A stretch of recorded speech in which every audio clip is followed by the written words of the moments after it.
Hello, everyone. Good evening, good afternoon, good morning, wherever you are in the world. Thank you for joining us for another edition of the online series, Poetry with Prakriti. Briefly, for those of you joining us for the first time, the Prakriti Foundation is an arts and culture NGO based in Chennai in Tamil Nadu. And they play host and catalyst and patron to a number of arts, dance, theater, music to some extent, and of course, literature and poetry. And they have a number of festivals at different times of the year, usually, and mainly in Chennai, but also in other parts of India as well, in collaboration with our other organizations. Poetry with Prakriti is a festival that usually happens in Chennai in the month of December, at around the time of the famous music month of Madras, which happens music and dance, classical music and classical dance. The best of that happens in Chennai around that time. People come from all over the world from mid-December to mid-January.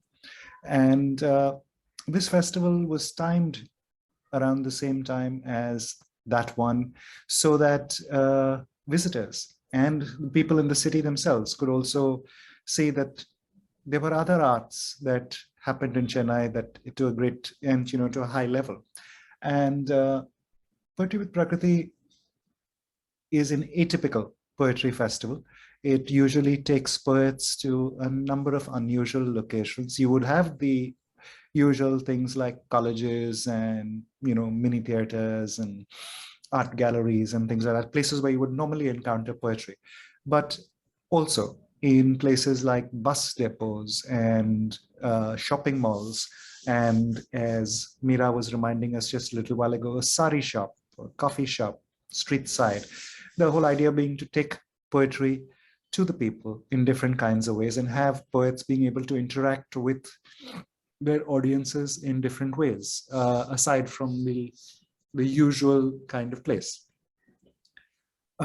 In 2020, the Prakriti Foundation decided in advance that it would not be a good idea, thanks to the COVID-related travel restrictions and restrictions on public gathering, for the festival to happen in its usual way. And they thought about it a bit and decided to have an online edition of Poetry with Prakriti. So starting in late October of 2020, the first 3 Saturdays of every month has been a reading by a different poet each time, for about half an hour, followed by questions and answers with an audience. And it's been going wonderfully. We've had over 40 poets so far in the time since October of 2020, and plus a couple of memorial readings, readings that remembered poets who had appeared in the past at Poetry with Prakriti, but who are no longer with us.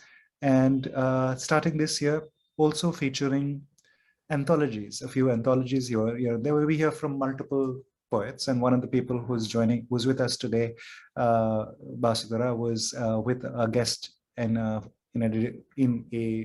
reading a few weeks ago, which was from one of those anthologies. And well, it's poetry time. I'm not going to read out Guru's formal introduction, which Harish will paste into the chat for all of you who would like to see there. But I know Guru thanks to a lovely festival that happened many years ago that was called Poets Translating Poets, when Guru visited Bombay. And we hung out a lot and became friends then, met again at a festival in Goa. And then I've been watching Guru, aside from being a poet himself, is also someone who nurtures poetry. He has these gatherings of poets from the Northeast, which he hosts in Gangtok, and grows poetry in that way. So Guru, it is a special pleasure to have you here, someone who's usually giving platforms to other people. It is our privilege and our honor to give you this platform. Thank you for joining us, Guru Ladakhi. I'm going to turn over the microphone to you now, and we're going to listen to your poetry. But before I do that, for just a minute, thank you very much to the faculty and the students of Karim City College, the English department of Karim City College, who are co-presenting this with us today. And this is the second time with us. Thank you for your support for poetry. Thank you for bringing your students to this event. And thank you for being around. But we'll come back to them and to all of you in the audience to listen, to hear for questions. We're going to ask you to put your questions, if you have any, in the Q&A box, which you will find at the bottom of your screen. We will try and recognize as many questions as we can. We may combine questions and things like that. So please keep your questions coming once we're done with the recording. But for now, enough from me, and I'm going to turn my camera off and welcome to Poetry with Prakriti Guru. Thank you. Thank you, Peter. Thank you, Meera, for inviting me today for this Prakriti's edition today. I'm honored to be part of Prakriti Foundation reading today, and it's my pleasure and happy to know that Karim City College kids are also listening in, and you're welcome to ask questions later. I'm always happy to interact with students. It's not only a delight, but a real really fulfilling. So I'm going to, read you some poems for 15-20 odd minutes. And I'll start with a poem called Maelyan. Maelyan is the ancient name of Sikkim and was given by the Lepchas.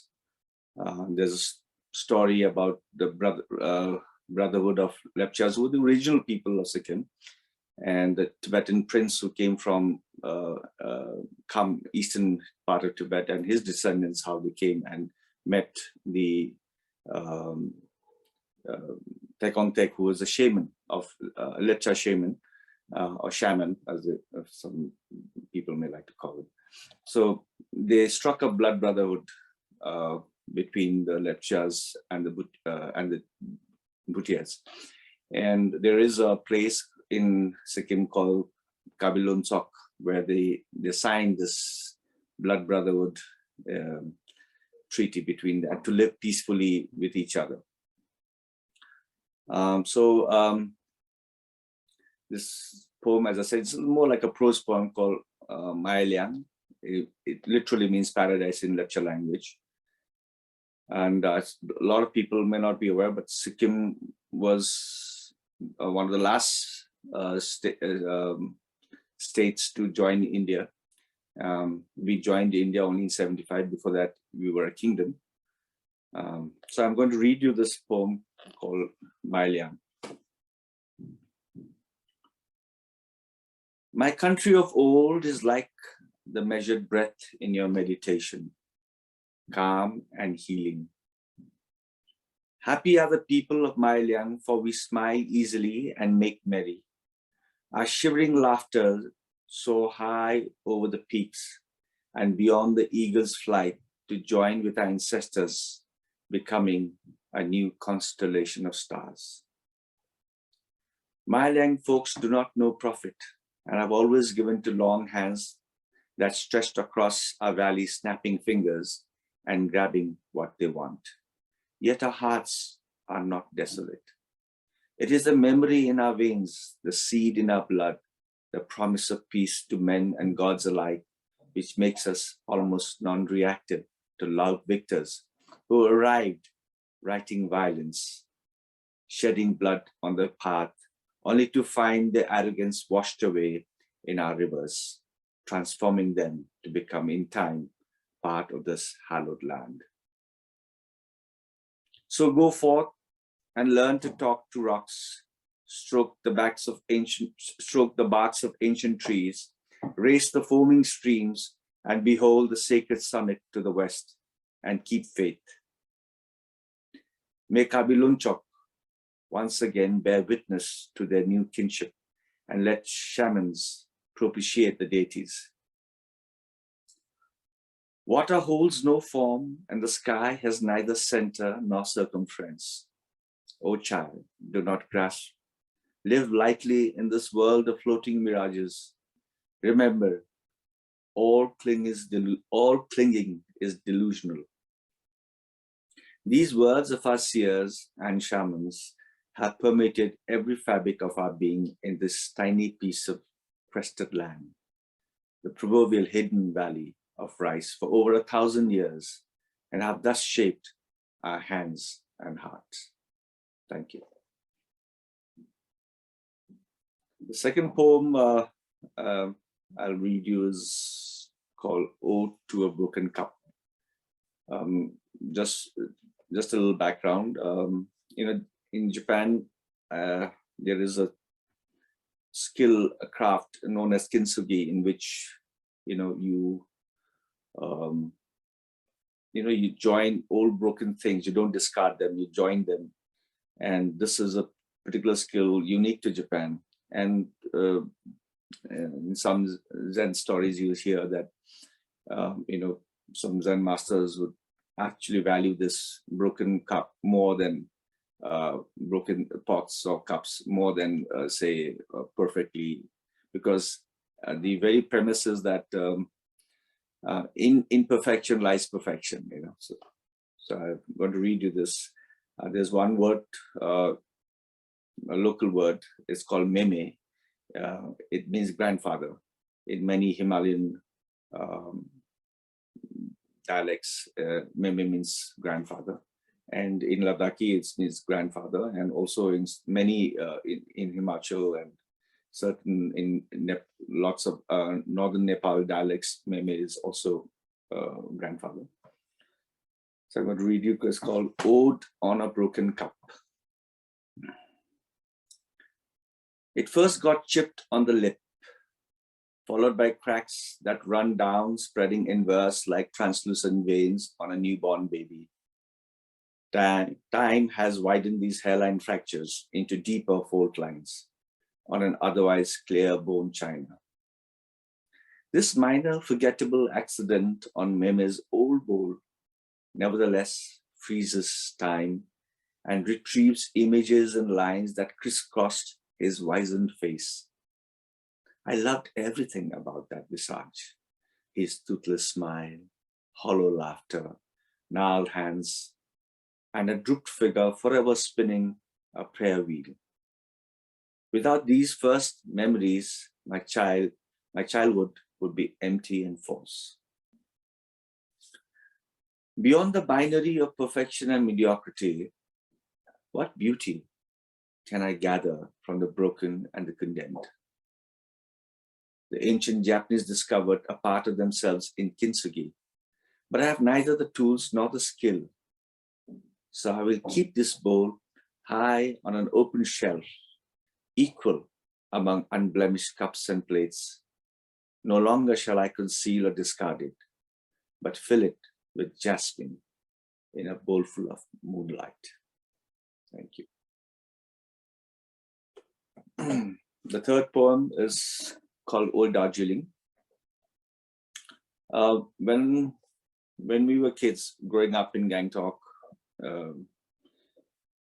Darjeeling was this, amazing place. It was very lively. It was beautiful, and you had students from all over the world studying there. You had a lot of, in fact, a lot of English, Australian, Burmese, some Singaporean, Malaysian students studying there, New Zealanders. So a lot of people, Darjeeling was the center of education, especially for schools and up to college. And but then after then it slowly deteriorated. Then you had a lot of local politics happening, and it lost its charm and continues to lose its charm now. I don't know when, because most of the people who were the custodians have all left, and they have scattered all over the world in search of work and livelihood. So I'm going to read this Darjeeling, because when we were kids, I remember, when Our parents would say, tomorrow we're going to Darjeeling. We couldn't sleep that night. Always getting up in the middle of the night saying, is it morning, so that we could go. It was like going to London or Paris for us, So here it is, called Old Darjeeling. There was a time when it was said, what Darjeeling thinks today, Nepal thinks 10 years later. This old queen among hill stations with chipped nails and flaking makeup languishes in the diminishing realms of her former glory. Despite her sagging breasts and dwindling retinue, she still exudes glamour and hides an occasional surprise.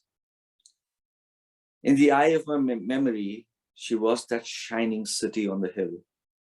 Stars dripping down her blue velvet gown, her beauty was beyond our common reach.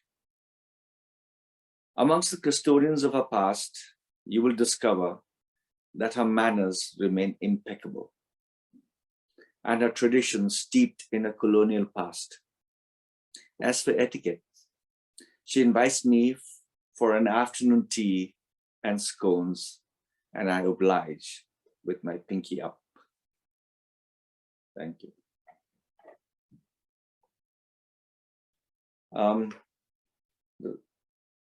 Now we come to a poem which is quite disturbing in the sense that, Sikkim, despite its being a very peaceful state, has a very high rate of suicide. I think it's only second to Pondicherry at one point of time, Pondicherry. And on all these so-called happy states, Pondicherry, Goa, Sikkim, they're very high rates of suicide. So, this is it's a mental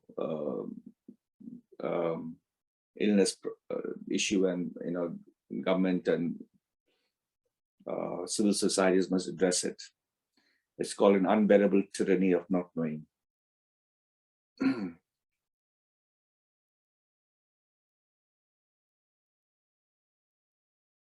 Then one day, a young man, just married, clean shaven, returns home, built by his father's sweat and cunning, climbs a chair, dismantles a fan off an iron hook on the ceiling, slips a rope through an old spring scale with cold, precise hands of a surgeon, tugging at the nylon to measure the load strength, tension, dips a handkerchief into a bottle of chloroform. His head is a cloud of sleep. In the time of the Jade Green River, when it took all his might to hold that beautiful beast, his golden silver scales blinding his eyes, cries of joy mingle with the sweat, sun, and salt of youth. The bronze bodies playing the cool waters to gather in the abundance of his arms a 30-pound masher.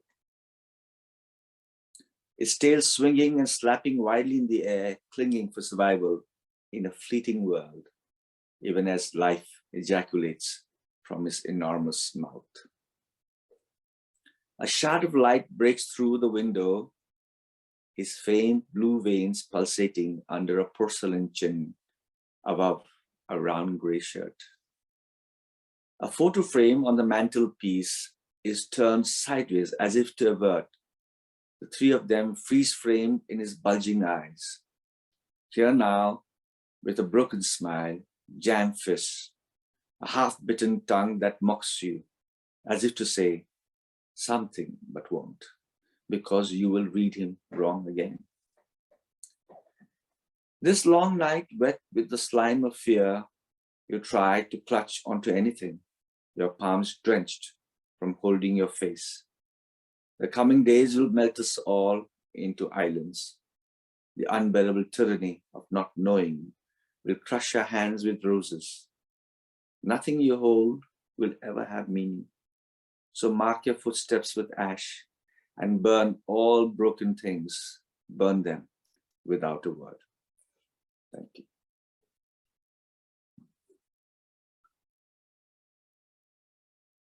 Now, I read a lot of young kids are there, so slightly romantic poem I call Moonstruck. And then you were there, and then there you were, standing beneath the shade of a magnolia tree with a quiet smile, building a room in my heart without words or water. You wore daisies in your hair when we met under a blue ocean, drifting past swaying seagrass and corals. You pulled the sun into the cup of your hand. Our thighs touched briefly in the swirls, burnishing an urgent hunger into memory. You dropped a black pearl on my body and laughing swam away. On that cold December night, you did not mind the stars which gathered overhead into a whirlpool and poured like summer rain. I saw a fluid figure dance in the dark, silently, to the rhythm of earth and wind. A purple alley cat leapt high over the moon, the night you bid me to stay and not leave. Thank you. Recently, we lost one of the greatest singers of all time, Lata Mangeshkar. But there was another singer in Pakistan called Raysma. She was actually born in Rajasthan, in India. And I think 47 or 50, when the family shifted to Pakistan. And she sang folk songs in Multani, in Punjabi, and in some in Urdu too. So, this is, some of her songs I couldn't understand because when she was singing in Multani, but her plaintive cry was so beautifully done.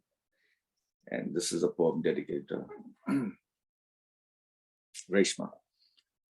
Rose of the desert, red petals ablaze in the valley of dawn. Pour into the still air your liquid songs.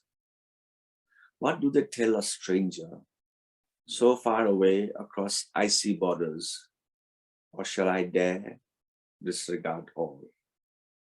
The desert is billowing to the wail of a gypsy woman. Your honey sandpaper throat once rendered our nation incurable. Thank you.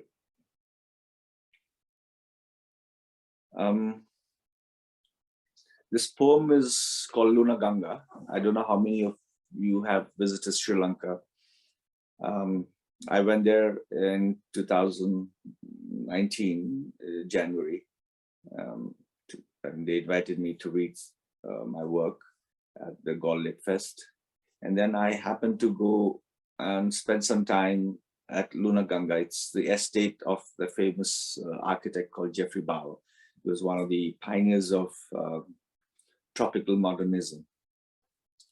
And this is just an amazing place, both in terms of environment, in terms of how this architect, it is literally, like a paradise. I thought, if there is a paradise, this is it. If there is a paradise after death, then if that is a place like that, that's it.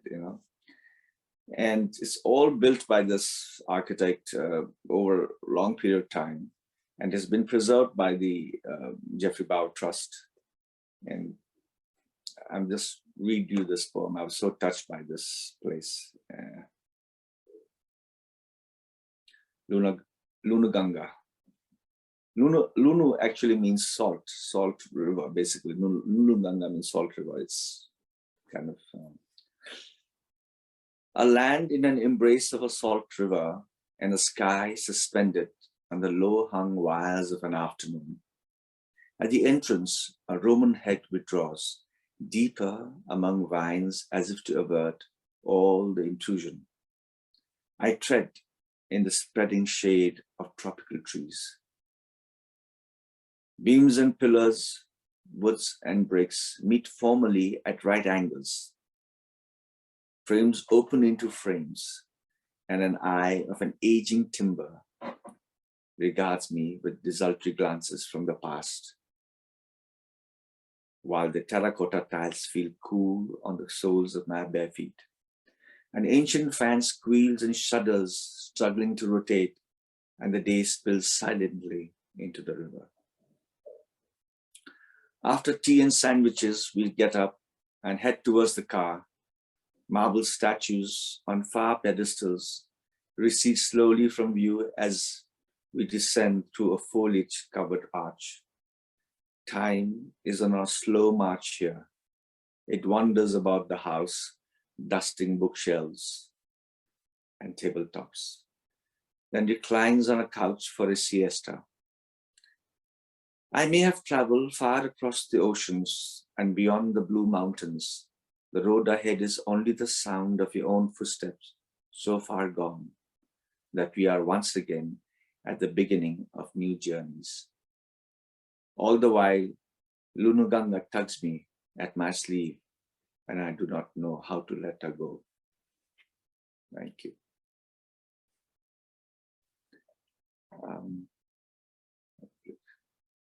So I have 2-3 more poems. I read you this last poem for now, and then we can shift to question and answer later. This poem is called Affliction. You know, sometimes people do things which they regret, and there is no reason, or sometimes, you know, people just do things without actually realizing what they've done. And sometimes could be because, you know, human behavior is sometimes very, very complex to analyze. So here, this is one of them. Affliction. Struck by the beauty of the autumn moon, Jess left home and a wife by the windowsill. She sat sideways with a porcelain face and diamonds sparkling around her long neck. He could not find logic nor love in his leaving, just that the gulmohar was in full bloom, and his heart could not contain the overflow of scarlet and crimson. The mango pulp dripping slow from a branch had teased him all summer long, with his scented skin, succulent body, and a dimple digging deep beyond the smooth golden green pasture. Sometimes he hears whispers that curl inside his ears, unraveling like silk from a writhing body, licking the soft belly of his tongue. The shape is foreign, tender and blind with pleasure. All senses are perked to the full. Unbeknownst to him of all this peculiar affliction, he wanders, moving in with lovers and strangers. He pauses briefly, even as he's enclosed into the ample bosom of colossal nights. Thank you. So, Peter, I think we could start with the interaction and a chat, basically just a chat. Thank you for those poems, Guru.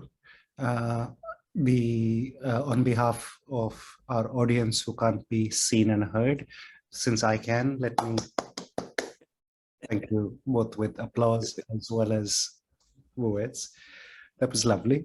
And this is just the third time I'm hearing you read, so it's nice. It's been a while now. Guru, I thought we'd step back a little bit and look at your relationship with poetry. So what was the first poetry you encountered? You know, the first words that you knew were poetry as opposed to the other kind of words that you may have heard as a child? You know, when I was growing in school, growing up in school, literature was really far removed from me. You know, I was more interested in science and, you know, maths. And although my father, he loved Urdu poetry, so he would, you know, sometimes when he's in his mood, he would just read out a couplet or something like that. He loved Urdu poetry. And I was never into literature. I was, you know, more of a science kid. Then an amazing thing happened is when we went to class 9, then in ICSE, they used to have that panorama, the anthology of poems from classical poems, from Yeats to Tennyson to Keats to everybody. So that was my first, and it was in the first 2 sections, first 2 periods of this school. And we had an amazing English teacher, Mr. Sampson. He was just amazing. He would actually, we had Shakespeare and we had panorama. And I would be transfixed by, when he read those poems and explain to us, and then and he read Shakespeare. And I got so drawn into literature, though English at that point of time probably was like a 3rd language to me. I was not very keen student of English. But this Shakespeare and panorama, which had all the classical poets, really pulled me in. And then I really, had this great appreciation and admiration and inclination to, literature. That was my first experience, I remember. Then as I went to college, I kept that interest. I kept reading more poems. Then I started reading more contemporary poems. And then my first time I encountered modern poetry was when I started reading Michael Ondaatje, a Canadian writer, but originally from Sri Lanka. And he wrote in such a refreshing his language was just amazing. And the images were so refreshing. I said, oh, you can even write poems like this. So it was, it tried to rewire my brain. So I was like absolutely fascinated. Then I got to read more of Ramanujan, A.K. Ramanujan, and Jayanta Mahapatra, and a host of others, contemporary poets. So, and then a little later, poets from Shillong, of course, Indian Bombay poets. Then we had poets from Shillong. So they were much closer home, and we would meet once in a while, and I got to read more and more of poems, which made many sense to me, because they were talking about their own realities at that, of Northeast, the conflict poetry, and of course there were a lot of romantic poems also there. But a lot of them were informed by the insurgency and the conflict and political upheavals in the Northeast at that particular time, in the late 1990s to early 2000. Many states in the Northeast were disturbed politically, and there was growing insurgency, and also there was because of this ASFA army action, it kind of was the wrong tool to use if you were trying to bring a political solution. So a lot of poems were informed by that. Mm-hmm. It's a wide set of influences, and does answer what was going to be my second question as well, which was the poets and the poetry that influenced you. When did you first start to write yourself? When did you, I like to put it this way, when did you give yourself permission to be a poet? When we were, what I said, when we had Shakespeare in our course study material, we did Merchant of Venice, and then Panorama. So I started devoting, and initially we start by plagiarizing all the other poets. So I started writing then only, because I got so drawn into poetry that I started writing there. That I wasn't very confident showing to a lot of people, but I showed to a few of my close friends. And I think I did quite well, because the school magazine, when I went to class 10, published all my poems, and then they even sold it in the school festival, and they collected, I think, only for 2 rupees for a bunch of poems, and the school collected that money. So that was a bit of a confidence booster. And then as I continued, I didn't pursue English literature, but my father wanted me to study business, so I ended up studying BCommerce, which was totally useless for me because I never had any interest. But on hindsight, okay, I guess it's fine because I wear different hats in my 9 to 5 job. I'm engaged in business, so that is there. So yeah, that's I started writing quite early.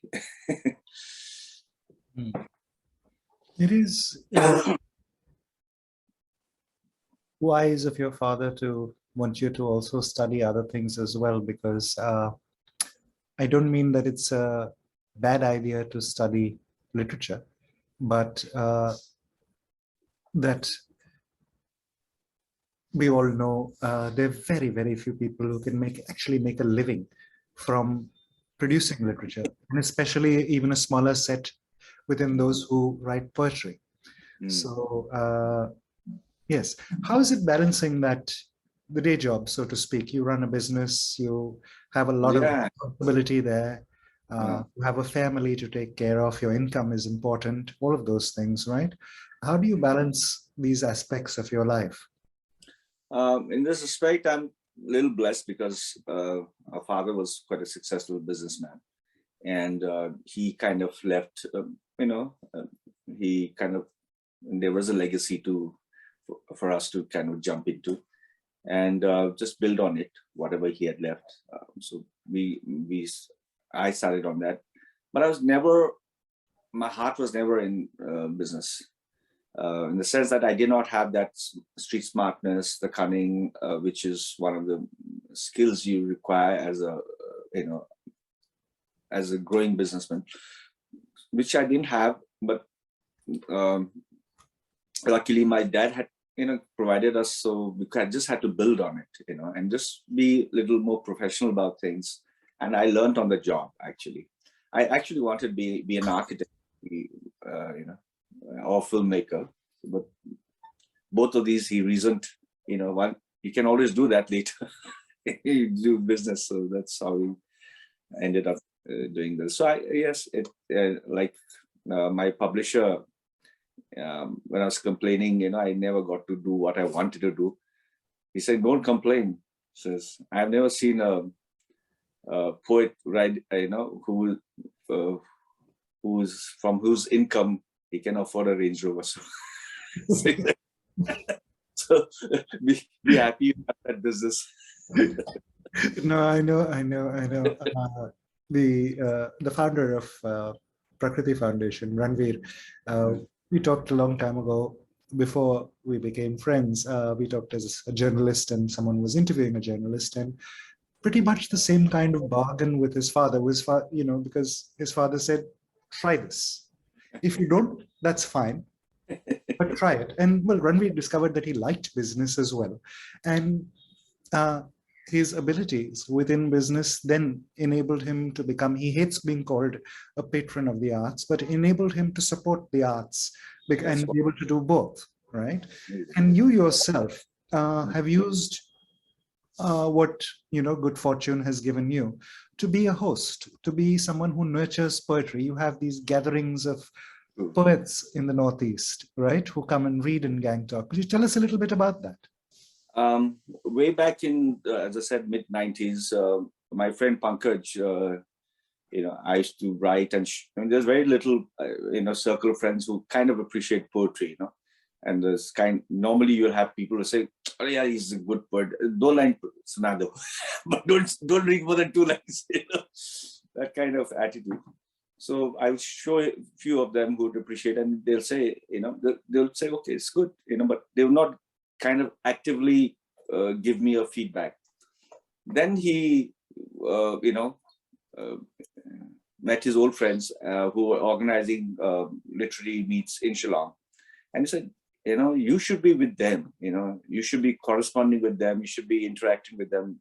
That's your gang. It's not us so much. You can just say it's nice, but if you really want to have bouncing, if you want to bounce off your poems in this group, that's the Shillong group of poets." So then we,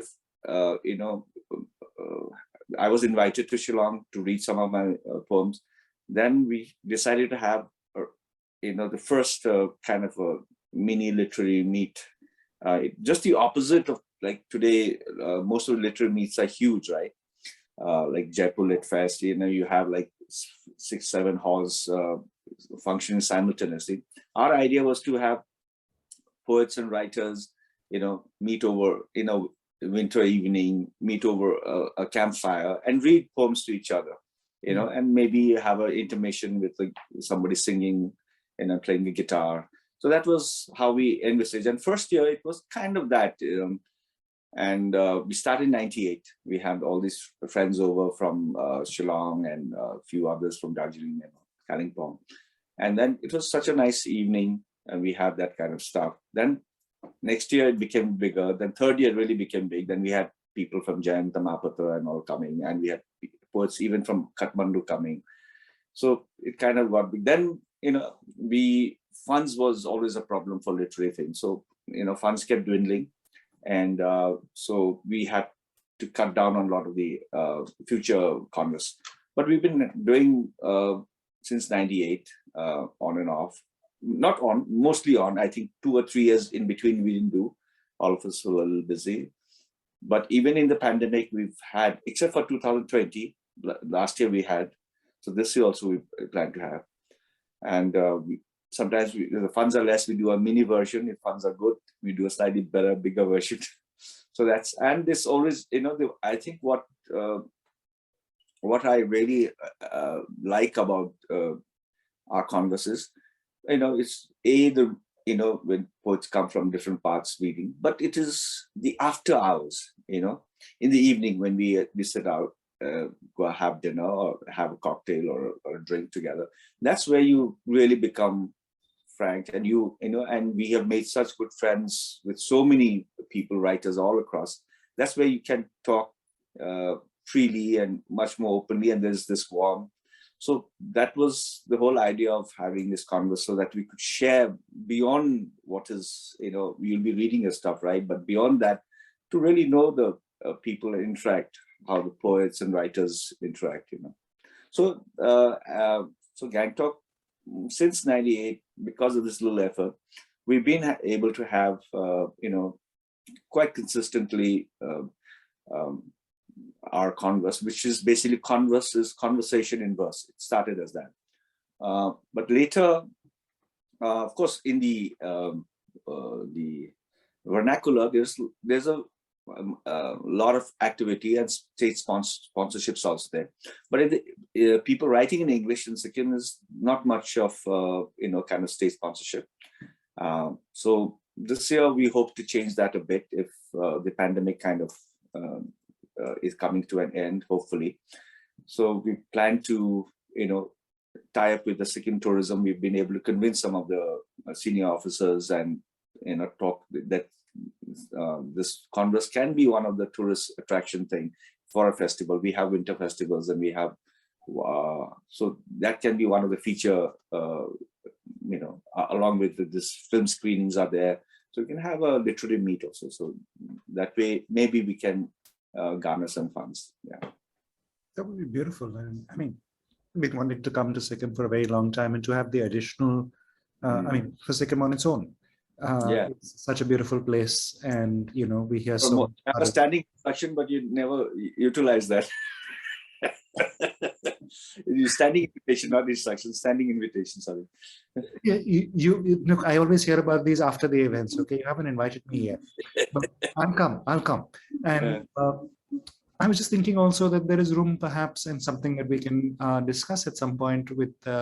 You can take these conversations further with people like Prakriti Foundation, which supports poetry, as you have, here as a guest, other people in different parts of India, and look at how we can build this thing of making, finding new audiences. It would be worth having these conversations.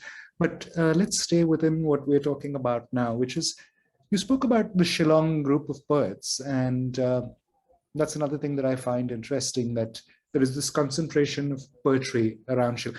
I mean, these things happen. You have a group of Bombay poets, right? Mm-hmm. They're very much a Bombay kind of voice, and it was I think the presence of people like Damaris and Nissim Ezekiel, Arun Kalotkar, Adil Jasawala, Jeev Patel, all of these people who were in UNIS, these were all encouraging mentors, and they built young poets. And there is another generation now. The people who were mentored by these great figures are now themselves mentoring and growing other poets. What is there a similar kind of atmosphere in Shillong? Is there a and how you and what? And I'd like to ally this question with something that we talked about earlier today when we were chatting. When those of us in the rest of India, the Northeast tends to be, for a lot of people, almost like a different country. There's a lot, I mean, we could go into discuss the kind of discrimination that people from the Northeast faced when they come in here. And we don't even know what's going on in the Northeast half the time and what's happening. We only hear about the bad stuff, which makes the headlines. We don't hear about the regular kind of things that happen. And even within the Northeast likes to refer to the Seven Sisters. And Sikkim, which joined the family a bit later, he gets left out of even that discourse. Yes. How does it work for a young poet, I don't want to say young, an aspiring poet in Sikkim? How do they find community? You have been doing your work with Converse to build community and to give them role models and to give them poetry that comes in. But aside from poetry in English as well, including poetry in English, but also in other kinds of ways, what can a young poet or an aspiring poet in Sikkim look towards? Luckily now in Sikkim, there is a certain base, and you probably heard of Rachna books. It promotes local writing a lot. And they've started, they had this publishing house a long time ago, but they've restarted it. And that's invigorating a lot of young writers, to write and publish from Sikkim. So, but of course, in Shillong, being the center of education, right from the time of the British Raj, Shillong was always a center of education. We had all these missionary schools there, Edmonds and St. Anthony's, and the university. They had the university quite far back in time. So it was a place for magnet for all students to come there and study. And this side of say Brahmaputra was Darjeeling in a way, but across the Brahmaputra it was Shillong, especially for literature. Shillong was very well known. And in Sikkim, we, as I read in that poem, Darjeeling, Gangtok was like in the late 60s and early 70s, was like a one-horse town. We were really like country bumpkins when we went to Darjeeling, but in the 80s we kind of took over. There was much more development here. We got a lot of grants from the Indian government, the central government, and a lot of development, so-called development, took place, and Sikkim did quite well. And then we thought, what is the soul of a city? So that's how we started. I was still young. I was in my 20s. So it's just not buildings and what have you. You need to have, something, art, literature, music. That's ultimately what describes a city, right? Okay, you can have fancy buildings, but you don't have any soul in that if you don't have literature and art, a vibrant literature and art and culture and music. And music comes so naturally to people in the hills. So that's how we kind of felt, and that's how we've been trying to at least give. I'm trying to give a little bit of time there to be part of that, to make the story of Sikkim. Right. Reminder to all of you in the audience that we will take questions. If you have any, please remember that you will use the Q&A box. I do have a lot that I can discuss with Guru, but we're friends and we can talk anytime. So I would really like to give you the kind of space to ask those questions if you would like to. But Guru, in the meantime, I wanted to ask you as well about your choices as a poet. Uh, for one, the themes that you choose to address. Two, the language that you use to express your themes, right? You write in English. Uh, most of us in India tend to be multilingual, at least two, probably three, sometimes people with 4 and 5 languages that are comfortable in, and you've chosen to write in English. So I would like to ask you, so one is, the second thing is this, the language that you choose to express yourself, your themes, your language, and your relationship with things like form, poetic forms, as opposed to say, free verse and prose poetry, and a number of other things which reject form. And what are your thoughts on poetic form and on things like performance as opposed to the page, or what, to reduce it to very simplistic terms, the page versus the stage? Mm. Would you just riff on that, please? Coming back to your first question, I went to boarding school as a young kid, and I was in since kindergarten.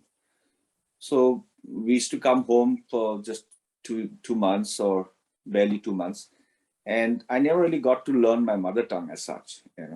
Also, I come from a mixed marriage, but there's similar kind of languages they spoke. So I never picked up my mother tongue. So I ended up speaking only English or Nepali. So Nepali was the lingua franca, so we all spoke Nepali. And then, of course, Hindi you pick up as because mainstream entertainment all was in Hindi. And then I went later to do my graduation in Delhi, so I picked up Hindi. But I can't read Hindi. I can speak fairly well. I can speak fairly well Nepali and Hindi, but I cannot read them, read and write in them. So the only medium I could read and write was in English. I took as my second language my Tibetan, but Tibetan was also a little different from what we spoke and my parents spoke at home. So therefore, I failed miserably. In fact, in class 10, I got like 17% or something. I was like, terrible. My siblings were wiser. They took Hindi. My sisters took Hindi, and my brother took Nepali. So they were a little better. So, I could not write. I cannot write in any other language other than English. Coming back to the form, I've always enjoyed reading.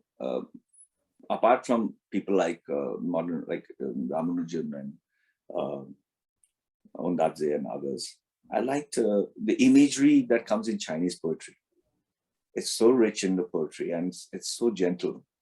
And works of three great Chinese poets like Li Bai, Wang Wei, and Do Fu, they were like just amazing. Their imagery, and they were not very long poems. And I love this style. So my style of, I always try to have some music in my poems, but not necessarily rhyming. Some few are there which has a rhyme and meter, but generally you can hear. I try to hear the inner music as I write, and the rhythm almost comes there. So to me, images are very important. The imagery from all your sense doors, touch, smell, sight, feel, all these. I try, for me, images, without imagery, there is no poetry for me. I cannot write very cerebral poems. For me, imagery and poems that really, if a poem does not move you, I feel, I don't know, I feel I failed in my task, because the feeling that I have writing, I want to transfer that to the reader. The reader must also have the same feeling and moved by those words and phrases. So that's what I, as far as form and as far as my emphasis on poetry would be, because I never studied literature, so I do not know the, as they call the dry bones of literature to kind of write very sophisticated writing. I write what I feel mostly, and my poems are of feelings. It is more straightforward, more, and then people probably who have taken literature and studied, pursued it to masters or, beyond that. For them, literature, of course, there are so many theories, and there are so many styles, and there are so many different,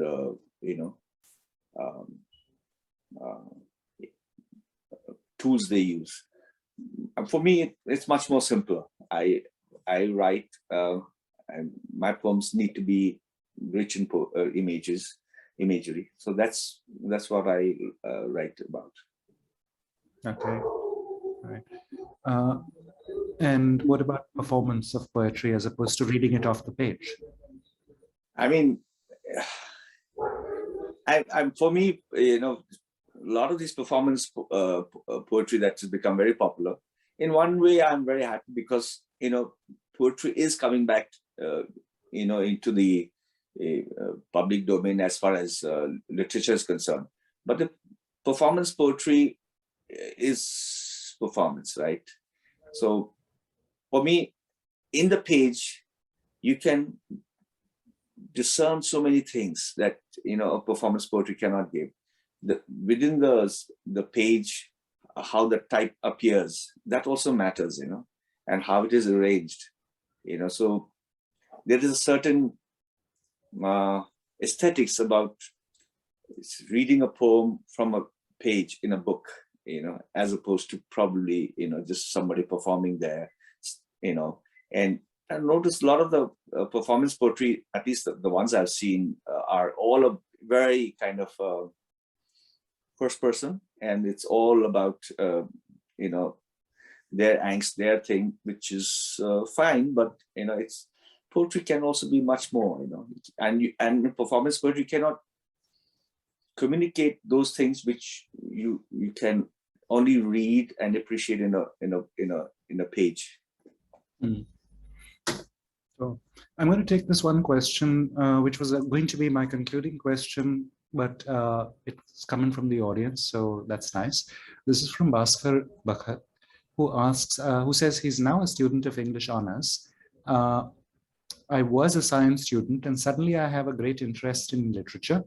I want to write poems. How to do it properly? Let me widen that question a little bit and ask you, Guru, what advice would you offer to people starting out on their journey of writing poetry? I've always believed that to write good poetry, you must read a lot of poetry, and you must read a lot of contemporary works, from all over, the world.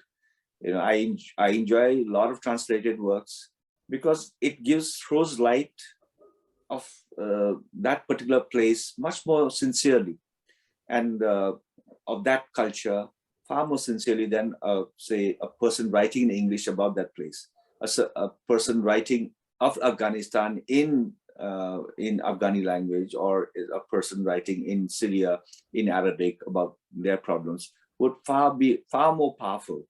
And it's better to read in translation than somebody writing in English about that place.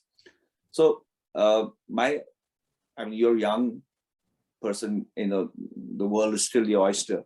So you should read. There's nothing more than read and write. Keep reading and writing, and keep, honing your skills, because to a great extent, poetry is also a craft, and it requires skill to perfect that craft.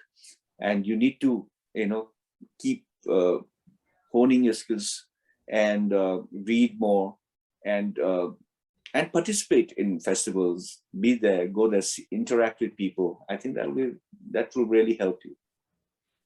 Yeah, there are many poets who write wonderful. I'm not dissing the study of literature or being an English honors student. That's great, because as Guru noted when he was talking, understanding in theory, understanding the bare bones of it, the structure on which poetry is built, the traditions of it, and studying those is a very valuable tool to have. But if you haven't done that, it doesn't mean that poetry is close to you. You can still be a poet, You can still discover poetry. You can still, and what's important, I think, for a lot of young people today have access, easy access to poets, to poetry from all over the world. You get a lot of stuff that comes to you for free. But support poetry, buy books of poetry, attend events wherever you can, interact with poets, show them they have an audience. All of these are very important. But yes, if there are no other questions, we are past 8 o'clock right now. I'm going to ask Guru to read one more poem. But before that, I'm going to say thank you to all of you who have, come to this event. Thank you for making the time to join us on Poetry with Prakriti, all of you in the audience, and the thank you, of course, to Karim City College for bringing your students, and to all your the faculty members who have attended as well. Thank you very much for being here. Do let me know if you would you like to say a few words, any of you, before we conclude, Basudara and colleagues. Thank you, Prakriti Foundation, for this series, this wonderful series of poetry. And Basudara, would you like to say a few words before we hand it back to Guru for a final poem? Yes, just, if you could just add one question to this wonderful session that has been going on. Thank you for reading these wonderful poems, Guru, and thank you, Peter, for bringing out the best in him through your wonderful questions. I just wanted to ask you one question, Guru, since you have a lot of poems that concentrate on place, how would you negotiate? How do you negotiate place and history? Because you have a lot of poems that talk about history as well, specifically from your place. So how do you negotiate place and history while you're writing poetry? And one reason why I'm also asking this is because we have a huge number of tribal students, from the belt that we are in. And I would like to encourage them also to take up their personal histories and bring that to poetry. So if you could just talk about the process of how they translate into your poems. Thank you. That's a very interesting, point you pointed out. It is very, it's every community, every society, wherever it comes from, has a very long history. It's just that some of them are not recorded. That's the only difference with Western history and even Indian mainstream history. A lot of things have been recorded in the past. But in the tribal society, you find that there are a lot of rich oral history. And these needs to be committed to writing, and they need to be preserved. And the great thing about oral history is a lot of the people whose culture are recorded in oral history, this storytelling in the modern society has kind of died out. And the storytelling still exists in tribal societies, many tribal societies. And this is a fascinating thing. One of the things that my love for literature was, when I was in the hostel, we used to have on Wednesday nights, our cottage parent or wardens, hostel warden, we call them cottage parent, he would read his favorite author, Wilbur Smith. And we, it was like watching all the episodes today.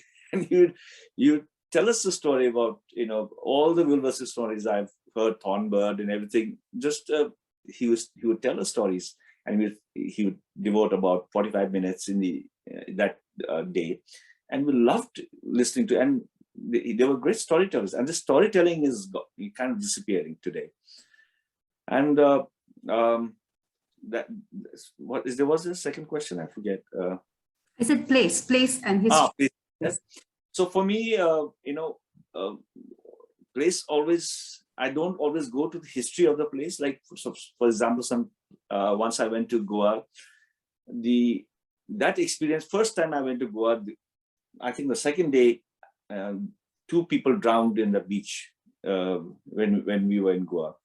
And that stayed very strongly with me. I was with my young daughter. And to me, Goa was that. For me, Goa was where this horrible accident happened, and I wrote about that, and to me, that was Goa. So if I didn't write about the history of Goa, I didn't write about the thing of Goa. I recently got back from Goa, but my now experience was different. So the places that I went to Manipur, Nagaland, and it was in this time when insurgency was at its heights. So I wrote about that. To me, that was Nagaland to me, because that was my experience, my personal experience. So when I travel, that's how like when I travel to Africa. So, the first impressions I have of my interaction with Africa.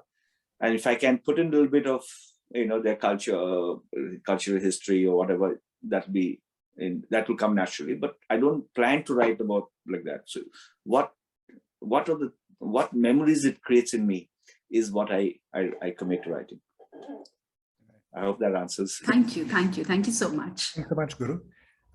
We could, of course, go on, and it's always fascinating to be able to continue these questions, but we must be mindful of people's time. Thank you for attending, all of you. I'm going to ask Meera and Professor Tiwari and Professor Dash to also turn on their cameras once Guru has read one more poem, so that we can take a screenshot for the records. But for now, one final poem, please, Guru. Thank you, Peter. This is a poem called Annie's Return. It talks basically about people who've gone from the hills to the plains and have come back. I have always loved the hills, she said. Then she ran down the slope, arms spread wide. The unbridled screams and laughter, carefree sounds echo briefly from her childhood. The placid waters mirror the sky, the trees, the encircling hills, and a bright face luminous at the edge of the lake. Clouds pass by above, and so do the years, and we are no more free than our thoughts. The time when we climb trees and rocks to our heart's content is but a distant memory. Somewhere along the way, we lost our natural ability to live with spontaneous joy and cluttered our heads with objects of desire and conventions that really don't matter in the end. The heat and dust of the cities in the vast tropical plains of the subcontinent, where one lives to struggle and endure, had gradually evaporated any connection to this land. But she's here now, in her grandmother's house, in the season of renewals, dusting chairs, wiping picture frames, opening old scarred cupboards that emanate forgotten fragrances, pounding secret spices collected from Himalayan gardens in the kitchen of many stories, remembered, told, retold, with rich embellishments, as a gallery of ghosts from our past patiently await for Annie's long overdue return. Thank you. Thank you all. Thank you, Prakriti. Thank you, Peter. Thank you, Meera. Harish, are you turning on camera? Dr. Tiwari, would you care to turn on your camera so we can take a screenshot, please? I guess not. All right. Those of you who do have your camera on, could I have your best smiles, please, in the count of 3? 1, 2, and 3. Thank you, everyone, and we'll see you in a fortnight. Thank you, Guru. Thank you so much. Thanks, Yeah, Thanks.